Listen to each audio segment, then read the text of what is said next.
Let's be honest, you hear the term artificial intelligence, or AI, pretty much everywhere these days, right? It's all over the news, it's in the movies, it's definitely on your phone.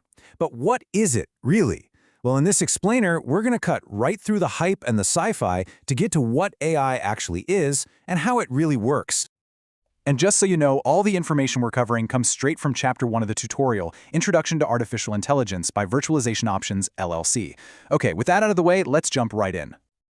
You know, the entire field of AI really started with this one simple but, wow, really profound question that pioneers like Alan Turing started asking way back in the 1950s.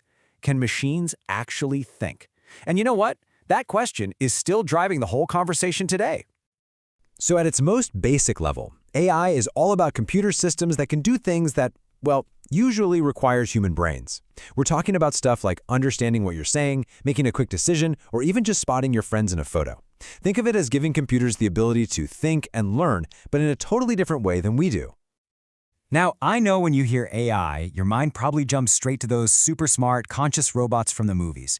But the reality of AI today, it's way more practical. And honestly, it's already a massive part of your world. Yeah, see, the AI from science fiction is all about consciousness, having feelings, and real deep understanding. Today's AI, on the other hand, is a super specialized tool. It is incredibly good at one thing: recognizing patterns in data and then using those patterns to make predictions or do very specific jobs. It doesn't feel anything, it calculates. And that is the absolute key difference. The source material puts it perfectly. AI doesn't have consciousness. Instead, it's incredibly good at finding patterns in data and using those patterns to make predictions or decisions. At its heart, modern AI is just a master of matching patterns. And because it's gotten so unbelievably good at this, AI has kind of woven itself into our daily routines, a lot of times in ways we don't even notice. You might be sitting there thinking, yeah, okay, but I don't really use that much AI. Well, I'm willing to bet you're actually an AI power user and you just don't know it yet. Every time you ask Siri or your Google Assistant a question, that's AI. The way your phone's camera instantly recognizes faces in a picture, AI. Netflix and Spotify knowing exactly what movie or song you want next, that's AI learning what you like. It's in your email, filtering out all that junk mail. It's in Google Maps, predicting traffic. It's even in your bank, looking for fraud. See? You use it all the time. Okay, so we know what AI is and where to find it, but how does it all actually work? Well, it really boils down to three core essential pieces. I find it helps to think of it like baking a cake. You need your data, which are the ingredients. You need algorithms, which is the recipe. And you need computing power, which is the oven that does all the heavy lifting. First up, data. This is the fuel for any AI. These systems learn from examples, kind of like how we learn from experience. The more high-quality data an AI gets, let's say millions of pictures of dogs, the better it gets at spotting the patterns of what makes a dog, well, a dog. Next, you've got the algorithms. These are the recipes. They're the step-by-step instructions that tell the computer exactly how to learn from all that data.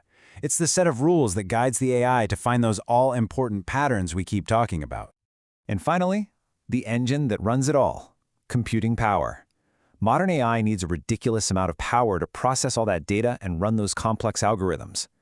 Honestly, the recent explosion in powerful computer chips is what really unlocked the whole AI revolution we're seeing today. So, these three things, data, algorithms, and computing power, they all work together in a continuous loop. You feed data into the algorithms, which run on powerful computers, and that creates an AI model. Then, that model gets even better as you feed it more data, and the cycle just keeps going. Okay, I know we've covered a ton of ground in just a few minutes. So let's wrap this up by boiling it all down to the most important things you should remember from all of this.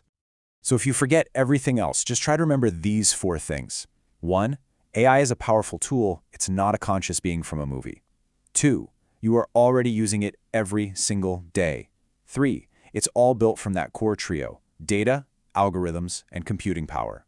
And finally, number 4, understanding the basics of this stuff is becoming super important for everyone. And that last point is really key.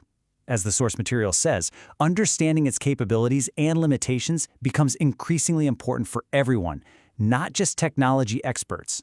This isn't just for the tech geeks anymore. This stuff affects all of us. So at the end of the day, AI is an incredibly powerful tool that's already changing our world. The most important question then isn't really what it can do, but rather, how will we, as a society, choose to use it?